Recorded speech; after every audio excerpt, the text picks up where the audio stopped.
Coach Brown just said that he thought that was your best game that you played this past week, probably in time with him. Your assessment, do you agree with him? Did you play as well as he thought you did? I definitely played good. It doesn't show up on a stat sheet, but I'm just doing my job. I just want to do my job and help the team out any way possible. If it means I don't get a lot of stats during the game or during the season, as long as I'm doing my job and helping the team out the best of my ability. How would you grade the D-line so far into the season? We're definitely handling business. Definitely need things to work on, of course. You never want to be satisfied, but we're definitely coming along. I just feel like we're just handling, like we're doing our thing up front. Like I said, there's a lot of things that we clean up, but we're definitely getting back to the quarterback and penetrating line scrimmage, stuff like that. So which is good.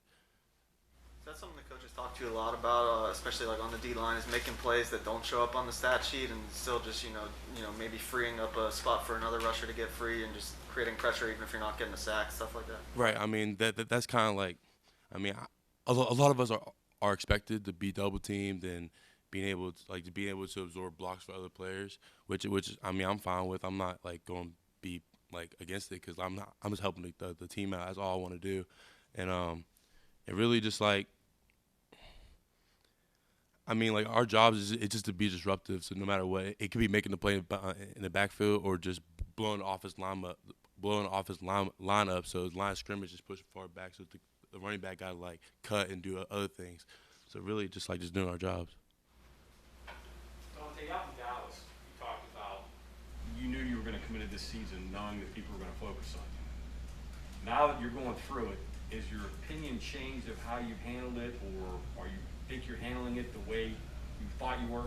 I feel like I'm definitely handling it like pretty fine. I'm not against it. If teams want a scheme against me, we have Akeem and Taj, and we have a bunch of playmakers on D line and linebackers and the back end. For your brother now, knowing what he went through is what you're going Yeah, through now? for sure. Pass rush this year better than last year? It seems like you guys are. It was good last year, but it feels like it's even better this year. Is that fair? What do you think of the rush so far this year? I definitely think we're getting back to the quarterback. Not as much as we want to, which of course we want more sacks, stuff like that. But I definitely think that we're definitely improving in that area. We're all trying our best to get back to the QB because if we get a sack or a pressure, that affects the whole play. So that's all we're trying to do. Last thing from what I asked you before, have you talked to Darius about that at all? About how when teams game plan for you, double teams, things like that? All Darius telling me is just do my job and play hard. That's all you can do. Just do your job and play hard, which I try to do. Coaches have talked a lot about Akeem and what he's been able to bring to the team this year. Also, last year as a freshman, for you being one of the senior leaders, to have a younger guy like that, do you feel like he kind of tries to look to you for advice? You kind of help, teach him some of these things that he's doing? I'm definitely. I haven't really played much of the one technique. That's kind of Darius, and he always asks me like how did Darius play. Obviously I'm his brother, so he kind of like he went the inside scoop on some things, and like how to play the one tech, like the technique and stuff like that, like how to slant a rack and stuff like that. So he's definitely embracing that position and definitely just handling business up there. Y'all see him, he's dominating, really, he's dominating.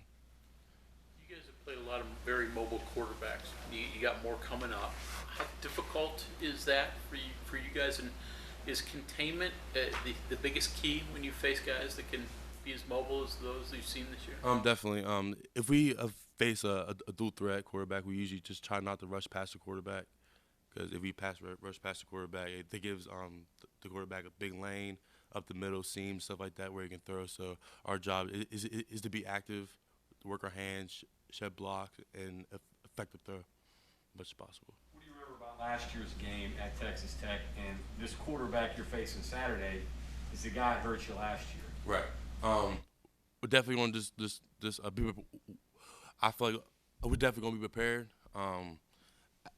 I didn't know the Texas Tech QB went down until I think yesterday. So I was kind of surprised in that I actually didn't know that the backup is that teams are going to try to scheme against us. So yeah, we're prepared. Is Is it disheartening at all to go on the road to a top 5 team and give up only 16 points as a defense and still not be able to come out of there with a win, or is it something that you look at as like we actually performed basically better than anyone could have imagined, so we can use that going forward? We can't look at it as like we did a great job because obviously they scored in our job, and our main focus was obviously like they're obviously a great football team, but like we thought we were better than them, but we didn't get the job done. I mean, it's kind of like we did enough, but we didn't do enough. You know, it's never enough to win the game. You know, I feel like I left plays out there on the field that I should have made, and it just happens. You know, it's football. It's a game of ups and downs. You got to just deal with it and just move on, and it get better. Coach Leslie has mentioned getting hands up on pass rush. You know, in past years too, trying to develop that. What's hard about doing that?